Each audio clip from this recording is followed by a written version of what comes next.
Aujourd'hui, les liens entre l'État français et Total sont encore très forts. Et d'ailleurs, Patrick Pouyanné, le PDG de Total, a fait plusieurs déclarations en disant que Total représentait aussi la France dans les pays où elle intervenait et que Total participait et bénéficiait de la diplomatie française dans différents pays où elle intervient.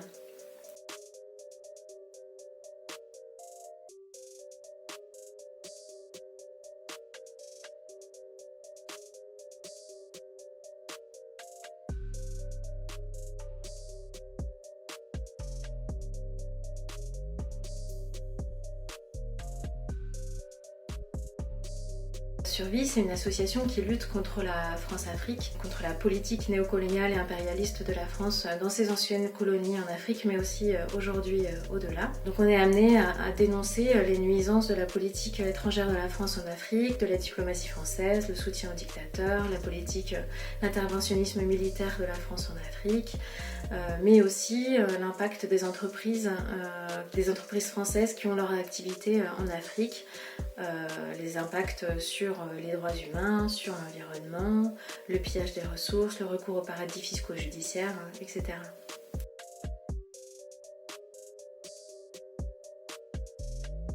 C'est une multinationale qui est une réelle puissance africaine.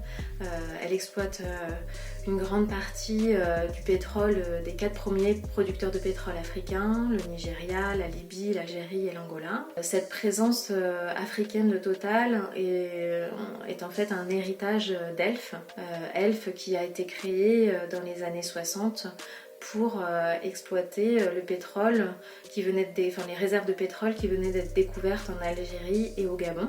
Et Elf a exploité le pétrole de nombreux pays d'Afrique sur plusieurs années. Donc Total, en absorbant Elf en 2000, a hérité de tous ces gisements pétroliers en Afrique. C'est une entreprise, c'est une puissance qui peut rivaliser avec des États.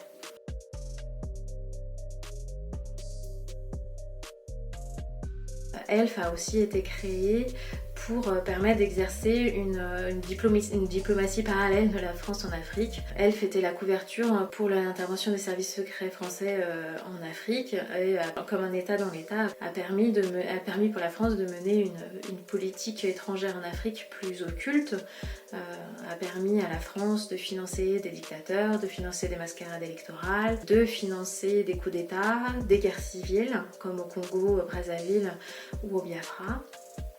Et lorsque donc Total a absorbé Elf en 2000, elle a également hérité de ses pratiques, de ses réseaux et de ses liens avec l'État français.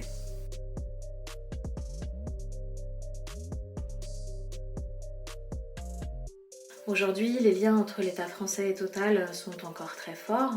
Et d'ailleurs, Patrick Pouyanné, le PDG de Total, a fait plusieurs déclarations en disant que Total représentait aussi la France dans les pays où elle intervenait et que Total participait et bénéficiait de la diplomatie française dans différents pays où elle intervient. Ce qui a peut-être changé, c'est qu'à l'époque, Elf a été créé par l'État français au service de sa politique étrangère.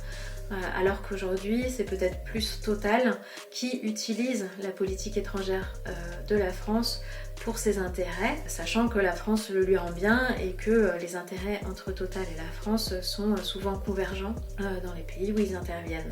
C'est par exemple le cas au Mozambique, où Total développe un méga projet d'exploitation gazière et dans une région où les conditions sociales et économiques se sont fortement dégradées, notamment du fait de ce projet, où les conditions sécuritaires se sont également dégradées.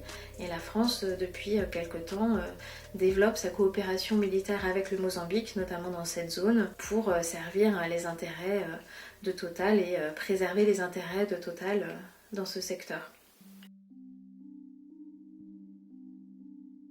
Total développe depuis quelques années un méga projet pétrolier en Ouganda et va exploiter plus de 400 puits de pétrole au plein cœur et aux abords d'un parc naturel emblématique du pays et va construire un oléoduc géant pour acheminer ce pétrole depuis l'Ouganda jusqu'à l'océan Indien en passant par la Tanzanie. Donc ça sera le plus grand oléoduc chauffé au monde de plus de 1400 km. Total, pour mettre en place ce projet, va et a déjà expulsé plus de 100 000 personnes Et donc depuis 2 ans, il y a des dizaines de milliers de personnes qui sont privées de l'utilisation de leurs terres, en tout cas de la libre utilisation de leurs terres, et qui sont privées de ressources, qui sont privées de moyens de subsistance, ce qui a créé des situations de famine et d'extrême pauvreté. Et donc pendant que Total fait de la casse sociale en France, elle fait également de la casse sociale en Ouganda et en Tanzanie à une échelle très large.